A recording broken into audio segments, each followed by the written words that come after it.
Hi friends, நான் உங்க anime freak வந்துட்டேன். நாம இப்போ சோலோ மேக்ஸ் 11 நியூபி எபிசோடு 41 பார்க்கலாம். நீங்க இதுக்கு முன்னாடி உள்ள எபிசோட்லாம் பார்க்கலனா நான் டிஸ்கிரிப்ஷன்ல லிங்க் கொடுக்குறேன், மறக்காம போய் பாத்துருங்க. இந்த வீடியோக்கு லைக் பண்ணாம பாக்குறவங்க மறக்காம லைக் பண்ணி சப்போர்ட் பண்ணுங்க.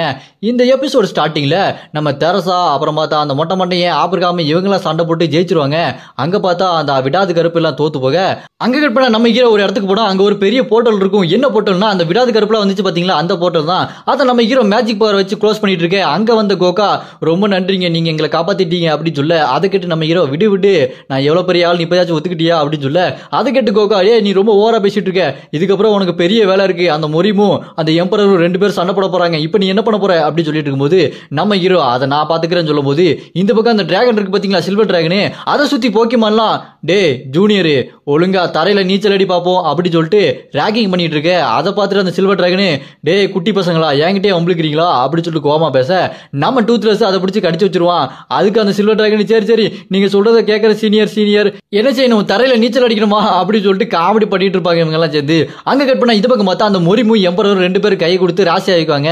நம்ம இதுக்கப்புறம் ஃப்ரெண்ட்ஸாவே இருக்கலாம் அப்படின்னு சொல்லிட்டு பேசிட்டு இருக்கும்போது அந்த எம்பரரு நல்ல வேலை எங்களோட ஆள் ஜின்னு அவரால் தான் அதெல்லாம் நடந்ததுன்னு சொல்ல அதை கேட்டு அந்த டீம் அங்க இருக்காரு பாத்தீங்களா மொரிமோட லீடர், அவரும் என்னப்பா உங்களோட ஆளா, அவர் என்னோட ஆளுப்பா அப்படின்னு சொல்ல 2 பேருக்கு சண்டை முடிக்குது. ஒரு பொண்ணுக்கு 2 பேர் அடிச்சுக்கிற மாதிரி இங்க நம்ம ஹீரோக்காக இவங்க 2 பேர் அடிச்சுக்கிறாங்க. அங்க கட் பண்ணா இந்த பக்கம் நம்ம ஹீரோ அந்த லைப்ரரி தாத்தா கிட்ட நடந்தெல்லாம் சொல்லிட்டு இருக்க. அதை கேட்டு அவர் சாக்காய் கேட்டுட்டு இருப்பாரு. அப்ப டக்குன்னு போர்ட்டல் ஓபன் பண்ணி யாரோ வராங்க. யாருன்னு பார்த்தா அந்த வெண்டியா தாங்க, அந்த காப்ளின் மாதிரி இவளும் ஒரு பெரிய மேனேஜர் தானே. அவளும் அங்க வந்து இங்க நடக்கிறதெல்லாம் பார்த்தா அதுக்கு காரணம் அந்த காப்ளின் தான் எனக்கு தெரிஞ்சு போச்சு அப்படி சொல்லிட்டு அந்த வெண்டியா சொல்லிட்டு இருக்க. அதை கேட்டு நம்ம ஹீரோ ஓ அப்படியா இப்ப என்ன பண்ணலாம் அப்படி சொல்லிட்டு இருக்கும்போது அதை கேட்டு வெண்டியா அந்த காப்ளின் தப்புக்கு மேல தப்பு பண்ணிட்டு இருக்கான், அவனை தடுத்து நிப்பாட்டணும், முதல்ல இந்த லைப்ரரி தாத்தா நம்ம பக்கமா அந்த காப்ளின் பக்கமான்னு கண்டுபிடிக்கணும் அப்படின்னு சொல்லிட்டு அந்த வெண்டியா சொல்லிட்டு இருக்க. இந்த பக்கம் அந்த லைப்ரரி தாத்தாக்கு டக்குன்னு ஒரு மெசேஜ் வரும். என்ன மெசேஜ்னா அந்த மொரிமு எம்பரர் இருக்காங்க பாத்தீங்களா, ஒரு ஈவென்ட் வச்சிருக்காங்க, அதுல காசு சும்மா கொட்டும் கல்லா கட்டலாம் அப்படின்னு சொல்லிட்டு அந்த லைப்ரரி தாத்தா சொல்லிட்டு இருக்க. அதை கேட்டு நம்ம ஹீரோ என்ன ஈவென்ட்னு சொல்லிட்டு கேட்க அதுக்கு அந்த லைப்ரரி தாத்தா சொல்லுவாரு, என்னப்பா என்ன ஈவென்ட்னு கேட்கற, உன்னை வச்சுதான்ப்பா ஈவென்ட், நீ யாரு பக்கம் சொல்லிட்டு அவங்க பெட்டு கட்டுறாங்கப்பா, அது ஒரு முக்கியமான ஈவென்ட் சொல்ல. அதை கேட்டு நம்ம ஹீரோ டே நான் கலந்துக்கிறேன்னு சொல்லவே இல்லையாடா, என்ன கேட்காம ஏன்டா அப்படி பண்றாங்கன்னு சொல்ல அதை கேட்டு ஐயா நீ கலந்துக்கையா அப்படி சொல்லிட்டு அந்த லைப்ரரி தாத்தா கெஞ்ச. அதை கேட்டு நம்ம ஹீரோ அப்படியா அப்படின்னா எனக்கு அந்த காசுல பாதி வேணும் அப்படின்னு சொல்ல அதுக்கு அவரு ஐயா பாதிலாம் தரமாட்டேயா, ஒரு 25% தரேன், அது மட்டும் இல்லாம ஒரு முக்கியமான பொருள் தரேன் அப்படி சொல்லிட்டு நம்ம ஹீரோவை சம்மதிக்க வைக்க. அங்க கட் பண்ணா இந்த பக்கம் ஈவென்ட் நம்ம ஹீரோ அங்க வந்து மத்தியில நிக்க, நம்ம ஹீரோ மேல பெட்டு கட்டிட்டு இருக்காங்க எல்லாருமே. இங்க பார்த்தா நம்ம ஹீரோ நடு சென்டர்ல வந்து நிக்கிறான். பார்த்தா மாப்பிள மாதிரி கோட் சூட் போட்டு அந்த கோட்ல ரோஜா பூ வச்சு நின்று இருக்கான். அங்க வந்து அந்த மேனேஜர் சொல்றாரு, இங்க இப்ப என்ன நடக்க போகுதுன்னா இந்த ஈவென்ட் எந்த இடத்துல நடக்க போகுது அப்படின்னு நீங்க தான் முடிவெடுக்க போறீங்க, அந்த மொரிம் இருக்க இடத்துலயா எம்பையர் இருக்க இடத்துலயா, அதுக்கு நீங்க பஸ் அமுக்கணும், நீங்க அமுக்க அதிக காசு கொடுத்துக்கிட்டே இருக்கணும், யார் அதிக காசு கொடுக்குறீங்களோ அவங்க இடத்துல தான் வச்சு அந்த போட்டி நடக்கும் அப்படின்னு சொல்லிட்டு அந்த மேனேஜர் சொல்ல இந்த பக்கம் பார்த்தா மொரிம் ஆளுங்க அந்த பஸ்ஸரை போட்டு அமுக்கிட்டே இருக்காங்க. அங்க பார்த்தா எம்பையர் ஆளுங்க அந்த பஸ்ஸரை அமுக்கிட்டே இருக்க. கடைசி அதுல அந்த மொரிமோட ஆளுங்க தான் 2 கோடி கொடுத்து அவங்களோட இடத்துல போட்டி நடக்கிற மாதிரி பண்ணிடுறாங்க. அப்புறம் பார்த்தா அங்க இருக்க எம்பையரோட பொண்ணு விக்டோரியா வரா, அப்புறம் அந்த மொரிமோட தலைவனோட பொண்ணு மோயோ வரா, அப்புறம் பார்த்தா நம்ம தெரசா அலிசி இவங்கெல்லாம் வந்து நிக்கிறாங்க. இவங்கெல்லாம் எதுக்கு வந்திருக்காங்கன்னா நம்ம ஹீரோவை கல்யாணம் பண்றதுக்கு தாங்க வந்திருக்காங்க. அந்த போட்டி தான் இப்ப நடக்க போகுது.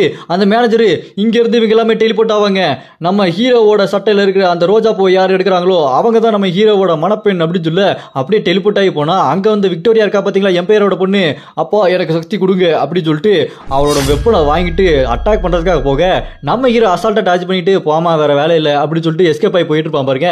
இங்க தெரசாலாம் நிப்பாங்கல்ல, தெரசா அலிஸ் எல்லாம் அவங்க கிட்ட வந்து நம்ம ஹீரோ நான் சொல்றதை மட்டும் கேளுங்க, இவங்க எல்லாமே பெட்டு கட்டிட்டே இருக்காங்க, காசு நிறைய வந்துகிட்டே இருக்கும், போய் அவங்கள சும்மா அடிச்சு விரட்டி விடுங்க, என் கிட்ட வரக்கூடாதீங்க அப்படி சொல்ல அதை கட்டி நம்ம தெரசா அந்த விக்டோரியா போய் அடிக்க. அப்புறம் இங்க அலிஸ் அந்த மோயா போய் அடிச்சிட்டு இருக்க. அங்க பார்த்தா அந்த லைப்ரரி தாத்தா ஐயா காசு நிறைய வந்துட்டு இருக்கு, நான் பணக்காரனாக போறேன் அப்படின்னு சொல்லிட்டு இருக்கும்போது இங்க நம்ம ஹீரோ சட்டையில இருக்க அந்த ரோஸை யாரும் தொட போறாங்க, யாருன்னு பார்த்தா நம்ம தெரசா தான். நம்ம ஹீரோ டக்குன்னு ஜெர்க் ஆயிட்டு என்ன பண்ணிட்டு இருக்கு அப்படின்னு சொல்லிட்டு நம்ம ஹீரோ கேட்க அங்க வந்தது நம்ம நல்ல தெரசா இல்லைங்க ஈவில் தெரசா நம்ம ஹீரோவை லவ்வோட பார்க்க. அப்புறம் என்ன அந்த ஈவில் தெரசா நம்ம ஹீரோட சட்டையில இருக்க அந்த ரோஸ் எடுக்கிறதுக்காக ட்ரை பண்ணிட்டே இருப்பா பாருங்க. நம்ம ஹீரோ எஸ்கேப் ஆயிட்டே இருப்பான்.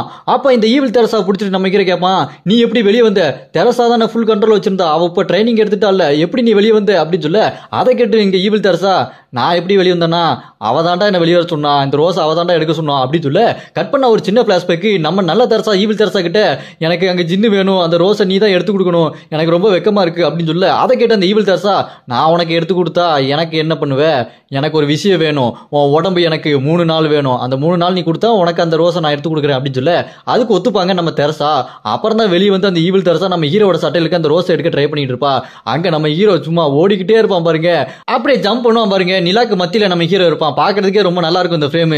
அப்புறமா 3 மணி நேரம் தான் டைம் இருக்கு போல இருக்கு. அந்த டைம் முடிஞ்சோன்னா எல்லாருமே அப்படியே டெலிபோர்ட் ஆகி பழைய அந்த இடத்துக்கே வந்துடுறாங்க.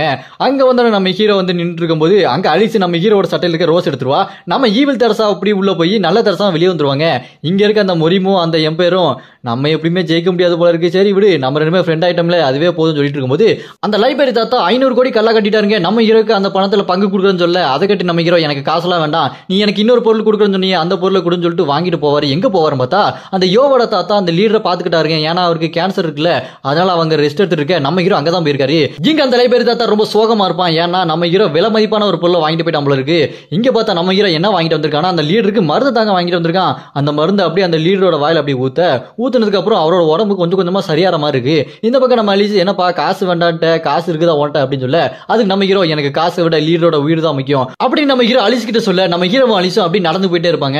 ஆக கட் பண்ண அடுத்த நாள் பார்த்தா அங்க சேர்மன் இருக்கான் பாத்தீங்களா, கொரியா கண்ட்ரி சேர்மன். நம்ம ஹீரோ கிட்ட கால் பண்ணி நீங்க ஒரு மேஜிக் ஸ்டோன் கொடுத்தது ரொம்ப ஹெல்ப்ஃபுல்லா இருக்கு, இந்த போர்ட்டல் எப்போ க்ளோஸ் ஆகும் என்னால கண்டுபிடிக்க முடியும் நினைக்கிறேன் சொல்லிட்டு இருக்கும்போது டக்குன்னு அந்த போர்ட்டல் க்ளோஸ் ஆகி வேற ஒரு இடத்துல ஓபன் ஆகுது. எங்கன்னு பார்த்தா பசிபிக் பெருங்கடல் இருக்கு பாத்தீங்களா, அதுல ஒரு இடத்துல ஒரு பெரிய போர்ட்டல் மாதிரி அங்க வந்து இருக்கு. அதுக்குள்ள இருந்து ஒரு பெரிய நிலப்பரப்பு மாதிரி வருது. அந்த நிலப்பரப்பு கடல் மேல அப்படி பறந்து வந்துட்டு ஒரு தீவு மாதிரி உருவாகுது. அதை அப்படியே பார்த்துட்டு இங்க இருக்க சேர்மன் அங்க இருக்க எல்லா கிள்ளையும் கூப்பிட்டு மீட்டிங் பண்ணிட்டு இருப்பாரு.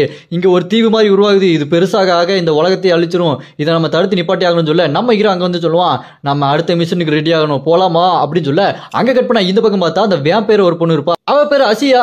அவ இதுக்கு முன்னாடி அந்த லிபிசிட்டா வேம்பேரு அப்புறம் அந்த மைக்கிள் இவங்க செத்து போனாங்கல்ல, அவங்கள போய் பார்த்துட்டு இவங்களாம் செத்து போயிட்டாங்க, இவங்க செத்து போவாங்க நினைச்சு கூட பார்க்கல அப்படின்னு சொல்லும்போது இன்னொரு லீடர் இருப்பான், அவன் ஒரு வேம்பேர் லீடர். அவன் அங்க இருந்துட்டு என்ன பண்றது அந்த ஜின்னு ரொம்ப பவர்ஃபுல்லா இருக்கான்னு சொல்லும் போது உள்ள டீமன் ஹியூமன்ஸ் வருவானுங்க. அங்க ஒருத்தன் என் பேரு தான் மேட்சே, இங்க இருக்கா பாரு இவதான் மெலினா ட்ரியோ அப்படின்னு சொல்லிட்டு சொல்லுவான் பாருங்க. பார்த்தா நம்ம ஹீரோட அப்பர் சண்டி 2 பேர் வந்திருக்காங்க. நடுசுல நிக்கிறவன் மட்டும் தான் வில்லன், மத்தபடி அவங்க 2 பேரும் நம்ம ஹீரோட அப்பர் சண்டி தானே. அவன் இங்க வந்துட்டு நின்று இருக்க, அதை பார்த்துட்டு அந்த வேம்பேர் அசியா நீ எப்படி இங்க வந்த, உனக்கு இங்க பர்மிஷன் கிடையாது அப்படின்னு சொல்லிட்டு அட்டாக் பண்ண அதை எல்லாத்தையுமே இங்க மெலினாவும் ட்ரியோவும் டார்ச் பண்ணிட்டு இருப்பாங்க. மெலினா என் சாவி இங்கதான் நடக்க போதா, ஐயோ இங்க வந்து மாட்டிக்கிட்டேனே அப்படின்னு சொல்லிட்டு அவ புலம்பிட்டு இருக்க. இங்க அந்த முகமுடி போட்டவன் அந்த டீமன் ஹியூமன் இருக்கான் பாத்தீங்களா, அவன் முகமுடியை கழட்டிட்டு நீ எங்க கூட வா நம்ம அந்த ஜின்னை கொள்ளலாம் அப்படின்னு சொல்ல அதை கேட்டு இந்த வேம்பேர் லீடரும் சரி இவங்க சொல்றதை கேட்டு போ, வேற என்ன பண்றது, நம்மளுக்கு இப்ப வேற வாய்ப்பு இல்ல, நீ முதல்ல போய் அந்த ஜின்னை கொண்டுட்டு அலிசா இங்க உடனே கைதியா கூட்டிட்டு வா அப்படின்னு சொல்லிட்டு அந்த லீடர் சொல்ல அங்க கட் பண்ணா இந்த பக்கம் பார்த்தா அங்க இருக்க அந்த கொரியா ஹண்டர்ஸ் இருக்கிற எல்லா ஹண்டர்ஸும் ஒன்னா சேர்ந்து அங்க தீவில போய் சண்டைக்கு போவாங்க. அதுக்கு முன்னாடி இந்த அவெஞ்சர்ஸ்ல வர மாதிரி பெரிய போட்டு மாதிரி இருக்கும் பாருங்க, அதுல வந்து ஏரோப்ளேன் ஜெட்டு அப்புறம் நீர்மூழ்கி கப்பல் இந்த மாதிரி எல்லாமே இருக்கும். அங்க லீயும் யோவும் வந்திருப்பாங்க. அங்க வந்து சேர்மனு நம்ம உடனே அட்டாக்கு ரெடி ஆகணும், அங்க 2 நாள் ஆச்சு தீவு உருவாகி அங்க மான்ஸ்டர் எல்லாம் வர ஆரம்பிச்சிருச்சு, இங்க பாருங்க அங்க போன ஒரு கப்பல் என்ன நிலைமைக்கு ஆயிடுச்சு அப்படின்னு சொல்லிட்டு அங்க சேர்மன் சொல்லிட்டு இருக்க. அப்புறம் இந்த பக்கம் நம்ம ஹீரோ அந்த தீவுல கடவால் டிராகன்ஸ் எல்லாம் இருக்கும்னு நினைக்கிறேன், அது ரொம்ப ஆபத்தா இருக்கும் அப்படி யோசிச்சுட்டு இருக்கும்போது நம்ம ஹீரோ கூட 2 பேர் வந்து சேராங்க. அங்க பார்த்தா ஒருத்தன் முகமுடி போட்டவன் அந்த தீவுல நிறைய பொருள் கிடைக்கும், அதை வித்து நான் நிறைய காசு பார்க்கலாம்னு சொல்லிட்டு யோசிச்சுட்டு இருப்பான். நம்ம ஹீரோ அதை ஞானக்கணை வச்சு கேட்டுட்டு இருப்பானா. அப்புறமா அங்க ஒரு ஆர்வக்கோளாறு பொண்ணு வரும், அந்த பொண்ணும் அதே மாதிரி எனக்கு இந்த ஜின்னு கூட ஒரு போட்டோ எடுத்து போட்டோம்னா இன்ஸ்டாகிராம்ல நிறைய லைக் வரும் அப்படின்னு அவ யோசிச்சுட்டு இருக்க. டக்குன்னு பார்த்தா அங்க ஒரு பச்சை முடி பொண்ணு வந்து என் பேரு ஜின்னா, என்னையும் உங்க கூட தான் வர சொன்னாங்க அப்படின்னு சொல்லிட்டு வந்து நிக்க, பின்னாடி பேக்கு வந்து நிப்பா, நீ இந்த ஜின்னாவை பத்திரமா பாத்துக்கணும் அப்படின்னு சொல்லிட்டு அந்த பேக்கு நம்ம ஹீரோ கிட்ட சொல்ல இங்க ஜுன்னு இருக்கா பாத்தீங்களா, டேய் அது ரொம்ப சின்ன பொண்ணா இருக்காடா, அதே எதுக்குடா கூப்பிடுறீங்க, அதுகிட்ட பவர் இருக்கு மாதிரியே தெரியலையே அப்படின்னு சொல்லிட்டு இருக்க. டக்குன்னு பார்த்தா ஒரு பெரிய டிராகன் தண்ணிக்குள்ள இருந்து வரும் பாருங்க, அதை ஜுன்னு பார்த்துட்டு தள்ளி போங்கடா அது வருதுடான்னு சொல்லிட்டு இருக்கும்போது இங்க அந்த ஜின்னா இருக்கா பாத்தீங்களா பச்சை முடி பொண்ணு, பட்டார்னு உள்ள ஓடி போயிட்டு அந்த ஒண்டர் உமன் சாட்டை மாதிரி இருக்கு பாத்தீங்களா, அந்த சாட்டை எடுத்து அந்த டிராகன் அப்படி கண்ட்ரோல்ல கொண்டு வந்துடுறா. அந்த டிராகன் அப்படி நாய்க்குட்டி மாதிரி இவ சொல்றது கேக்குது. அதை பார்த்துட்டு நம்ம ஹீரோ இந்த பவர் சூப்பரா இருக்கு அப்படின்னா இவளை வச்சு நிறைய சம்பவம் பண்ணலாம் அப்படின்னு சொல்லிட்டு நம்ம ஹீரோ யோசிச்சுட்டு இருக்க. அப்புறம் நம்ம ஹீரோ அந்த ஜின்னா அங்க ஜுன்னு இவங்க எல்லாருமே அந்த டிராகன் மேல ஏறி வர நம்ம ஹீரோ அதோட இடத்துக்கு கூட்டு போய் சொல்லிட்டு ஜின்னாட்ட சொல்ல அப்படியே அது அதோட இடத்துக்கு கூட்டு போயிட்டு இருக்கும் பாருங்க. அங்க கட் பண்ணா அந்த டிராகன்ஸோட இடத்துல ஒரு அசிஸ்டன்ட் டிராகன் மாதிரி இருக்கும், அதோட பாஸ் கிட்ட பாஸ் அவங்க நம்மளை தேடி வந்துட்டு இருக்காங்கன்னு நினைக்கிறேன் அப்படின்னு சொல்ல அதை கேட்டு அந்த பாஸ் பாயிண்ட் வரட்டும் அப்படின்னு சொல்ல அதை கேட்டு அந்த டிராகனும் பஞ்சாயத்து ஃபைனலுக்கே வரப்போகுது, இவன் இன்னும் பாயிண்ட் வரட்டும்ன்றான், டே அவனுக்கு நம்மளை தேடி வந்துட்டு இருக்காங்கடா அப்படின்னு சொல்லிட்டு அந்த டிராகன் சொல்லும்போது அதுக்கு அந்த பாஸ் வரட்டும்டா பாத்துக்கலாம்னு சொல்லும்போது அங்க கட் பண்ணா இந்த பக்கம் நம்ம ஹீரோ அங்க ஜுன்னு அந்த ஜின்னா இவங்கெல்லாம் தீவுக்கு வந்து இறங்குறாங்க. வந்து பார்த்தா பெரிய பெரிய காடா இருக்கு. நம்ம ஹீரோவும் என்னடா அந்த தீவு படார்னு பெருசாகிட்டே இருக்குதுன்னு சொல்லிட்டு பார்த்துட்டு இருக்கும்போது டக்குன்னு பார்த்தா போக்கிமான் எடுப்பான், யாரு சாலமன்ற நெருப்பு போக்கிமானு, அது வந்து நிக்க அதை பார்த்துட்டு ஜின்னா இது பார்க்க கியூட்டா இருக்கு அப்படின்னு சொல்லிட்டு இருக்கும்போது நம்ம ஹீரோ பார்க்கதாமா கியூட்டா இருக்கும், கொஞ்சம் கோவப்பட்டது குட்டு மீசையெல்லாம் எரியும் சொல்ல அது சும்மா பெரிய சைஸ்ல ஆகி நெருப்பை கக்கும் பாருங்க. இதோட இந்த எபிசோடு இங்க முடியுது.